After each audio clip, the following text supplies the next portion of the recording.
Silap kalau faham aku tu. Berapa banyak hadis kita kata tahap Bukhari, macam Muwatta, tahap Bukhari, ataupun tahap Abu Dawud, tahap Abu Dawud, macam Mushkilul Athar, Ma'anil Athar, tahap Abu Dawud. Nak kira ketinggian dia tu, sadar dia. Bukan tinggi lagi pada Tirmizi, jauh tinggi daripada Ibnu Majah, tapi orang tak masukkan kitab dia. Sebab tidak perlu untuk orang ngaji panjang sangat. Untuk orang ngaji, kalau hak benar tu pun pada ada. Kalau ngaji boleh ada sebenarnya. Dia akan beza lah daripada orang lain. Kalau ngaji lagi orang lain lagi banyak, kau boleh kita kata. Misalnya Al-Muntaqa Ibnul Jarud, tu tinggi tu kedudukan. Sunan Darimi, tu lebih kurang. Nasa'i, Abu Daud kedudukan. Tapi orang tak masuk. Kena ngaji belakang banyak benar kita kan. Bila nak habis? Ngaji ni dia bagi kunci saja. Lepas tu kita sendirilah masuk dalam tu. Dia bagi anak kunci. Tak kata ya ngaji ni. Hak sebenarnya. Hak banyaknya kita boleh, kita sendiri. Tu benar. Tok guru dia raya. Kamu kalau bak jin, bak gapo ni baca kita Akamul Marjan, kata dia. Fi Ghara'ibil Akhbar wa Ahkamil Jan. Baca. Kalau dalam bak ni baca ni. Suruh baca dah lah. Kalau kita duduk kokak-kokak lagi dah kena kena rajin baca dah lah. Kalau bak ni kena kena kuat benar baca.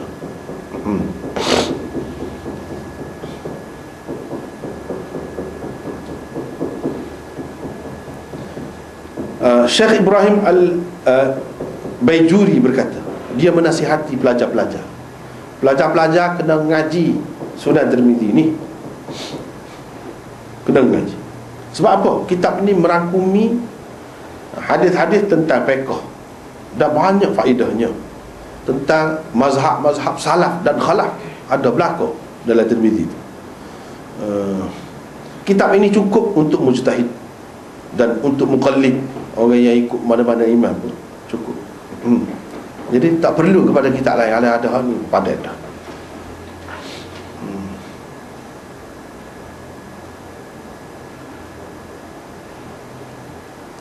Syekh Abdul Aziz juga berkata, dalam banyak-banyak kitab ni, hadis ni paling lengkap, paling kemas, paling molek, banyak memberi panduan dan pengajaran, usul, kaedah, ilmu hadis kepada kita. Kitab Tirmizi tak boleh lawan.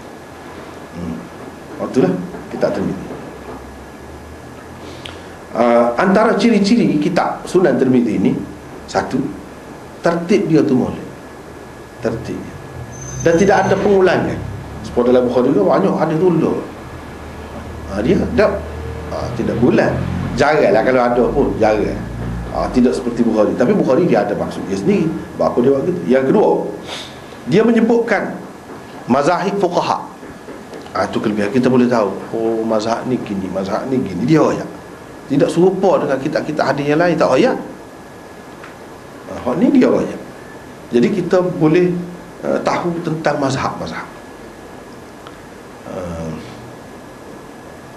Lepas tu dia mengisyaratkan, cuba bawa dalil bagi masing-masing mazhab tu. Dalil bagi masing-masing mazhab tu hadis. Sebab tu dia buat bab yang bertentangan. Misalnya kalau bab kita kata dia bab menyentuh kemaluan, misalnya membatalkan air sembahyang, dia akan buat pula bab tidak membatalkan air sembahyang. Dia nak ayatnya dalam masalah ni ada dua pendapat. Dalil bagi orang yang kata batal ni, hak ni bab ni. Dalil bagi orang yang kata tak batal, hak ni.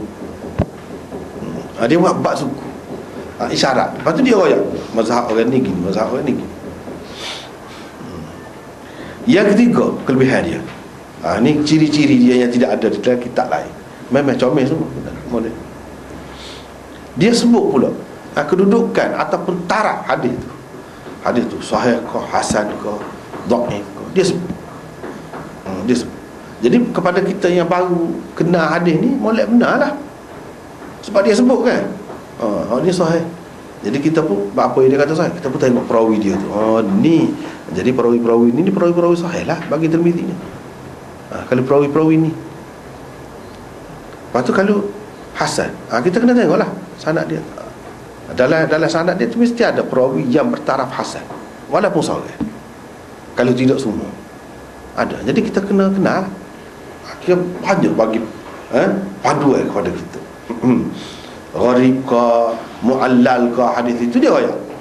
Itu kelebihan Tirmizi. Yang keempat, dia royak nama-nama, laqab ataupun kunyah kepada perawi-perawi kalau perlu. Dia royak. Kadang-kadang perawi itu dia digunakan dalam bentuk kunyah. Dia royak nama dia kan.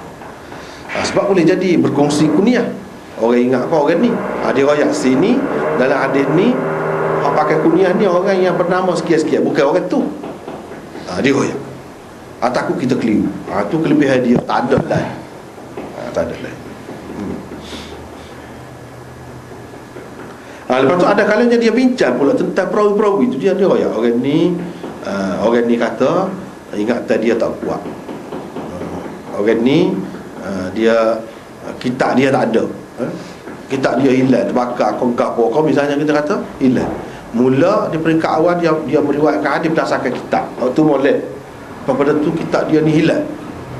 Dia ada royak. Yang ni dia memperkenalkan kita dengan perawi-perawi. Itu molek benar. Kita nak tahu perawi-perawi sanad.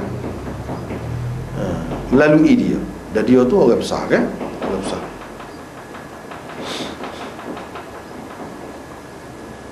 Lepas tu kita boleh tahu istilah hasan yang berbeza daripada istilah hasan orang lain.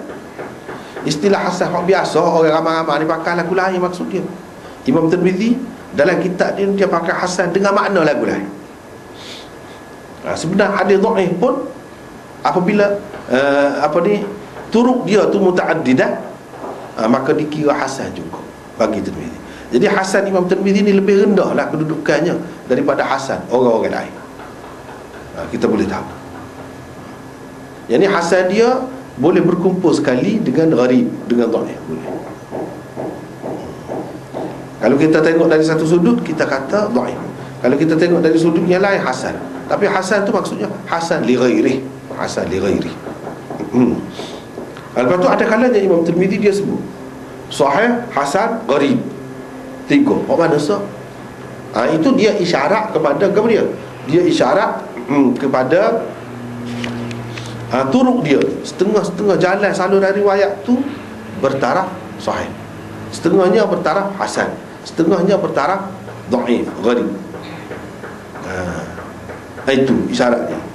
Jadi hak dia buat mari tu boleh jadi salah satu daripada tiga tu lah. Ada kalanya dia tidak mari semua. Dia mari so. Dia mari hak gharib. Tapi sanad tu dhaif. Tiba-tiba dia kata sahih, hasan, gharib. Orang tak faham dia kata, macam mana Imam Tirmizi kata sahih? Ni dalam sanad dia tu ada perawi dhaif. Dia tak faham. Dia tak faham tu. Sebenarnya dia kata sahih, hasan, gharib tu mengambil kira ni riwayat ni ada banyak turuk dia. Hak saya hak mari ni sah. Hak ni hak gharib. Hak lain awak boleh cari. Isyarat dia tu.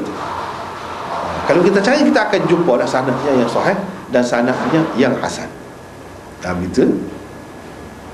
Dia ada. Itu istimewa cara dia tu.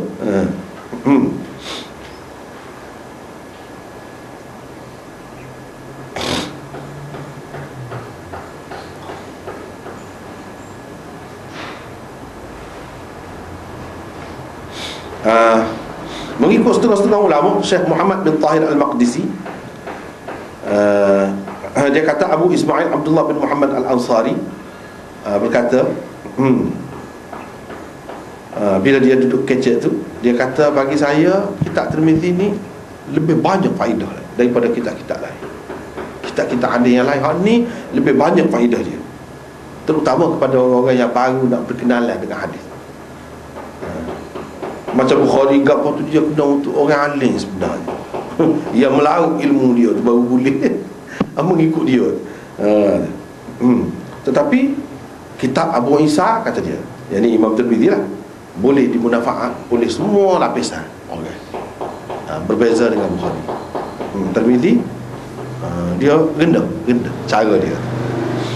Masing-masing maksudlah. Sebab itulah dalam sistem pengajian kita ni, mula-mula ngaji Tirmizi, tapi kita kucak dah. Kalau nak kira hak sebenar je lah, bukan kita buat jadual gitu. Kalau di sana memang nak pagi ngaji, mula-mula masa pertama dia ada 6 masa pertama Tirmizi dulu, isyarat kepada Tirmizi itu dulu kena ngaji. Kalau ngaji sebuah-sebuah lah kita kata, nak ngaji sebuah-sebuah, tak ada masa tu guru tak ada. Misalnya kalau sebuah-sebuah, dia kena ngajar Tirmizi dulu. Kalau tu guru ramah ada masa yang kedua Abu Daud. Kalau sebuah-sebuah, lepas Tirmizi dulu baru Abu Daud yang kedua. Ya, masa yang ketiga Nasai. Nasai. Masa yang keempat Bukhari. Masa yang kelima Abu Daud. Masa yang ketiga tu Bukhari. Masa yang ketiga Bukhari, ya. Tirmizi, Abu Daud, Bukhari. Masa yang ketiga Bukhari. Masa yang keempat Muslim. Masa yang kelima Nasai. Masa yang keenam ialah Ibnu Majah. Dia bagi pada dia. Kalau kita ngaji sebuah-sebuah pun tertibnya begitu juga. Kalau mengikut masa, sebuah kat Pakistan dulu buat, lah di India dulu buat, ada ngaji dulu. Memang masa pertama Tirmizi, yang kedua Abu Daud, yang ketiga Bukhari, yang keempat Muslim, yang kelima Nasai, yang keenam ialah Ibnu Majah. Apa dia buat? Dia ada maksud, bukan saja. Sebab tu lah kata kalau ngaji ni ngaji dengan ahli dia kata, baru jadi ego, baru kita nampak. Tertib dia tu pun ada maksud. Tak jumpa kalau orang ngaji tidak ikut tertib orang ni, tak ikut cara ni, tak jumpa. Sungguh tak jumpa.